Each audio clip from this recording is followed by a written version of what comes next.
ప్రతి సంవత్సరం మనం నాగపంచమి పండుగ ఎందుకు జరుపుకుంటాం? దాని వెనుక ఉన్న ఆసక్తికరమైన కథల్లో ఒకటి ఈరోజు తెలుసుకుందాం. బృందావనంలో యమునా నది ఉంది.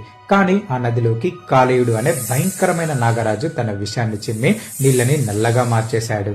ఆ నీళ్లు తాగిన పశువులు, పక్షులు, మనుషులు కూడా ప్రాణాలు కోల్పోవడంతో ప్రజలు భయంతో వణికిపోయారు. ఒకరోజు మన బాలకృష్ణుడు తన స్నేహితులతో ఆడుకుంటుంటే బంతి నదిలో పడింది. అందరూ భయపడి వెనక్కి తగ్గిన కృష్ణుడు ఏమాత్రం భయం లేకుండా ఆ నదిలోకి దూకాడు. తన సామ్రాజ్యంలోకి వచ్చిన చిన్న పిల్లాన్ని చూసి ఆగ్రహించిన కాలేయుడు తన పడగలతో విషాన్ని చిమ్ముతూ కృష్ణుడిపై దాడి చేశాడు. కానీ కన్నయ్య మామూలోడు కాదు కదా. ఆయన చిరునవ్వుతో కాలేయుడి పడగలపైకి ఎక్కి తన దివ్యమైన పాదాలతో తాండవం చేయటం మొదలుపెట్టాడు. కృష్ణుడి ఒక్కో అడుక్కి కాలేయుడి పడగలు నలిగిపోయాయి. వాడి విషం మొత్తం బయటకొచ్చేసింది. ప్రాణాల కోసం విలువిల్లాడిన కాలేయుడి భార్యలు, పిల్లలు వచ్చి కృష్ణుడిని శరణు వేడుకున్నారు. వారి ప్రార్థన విని కృష్ణుడు కాలేయుడిని క్షమించి ఇకపై ఎవరికి హాని చెయ్యవద్దని, యమునా నదిని విడిచిపెట్టి వెళ్లిపోవాలని ఆదేశించాడు. అప్పుడే కృష్ణుడు కాలేయుడికి ఒక అద్భుతమైన వరం ఇచ్చాడు.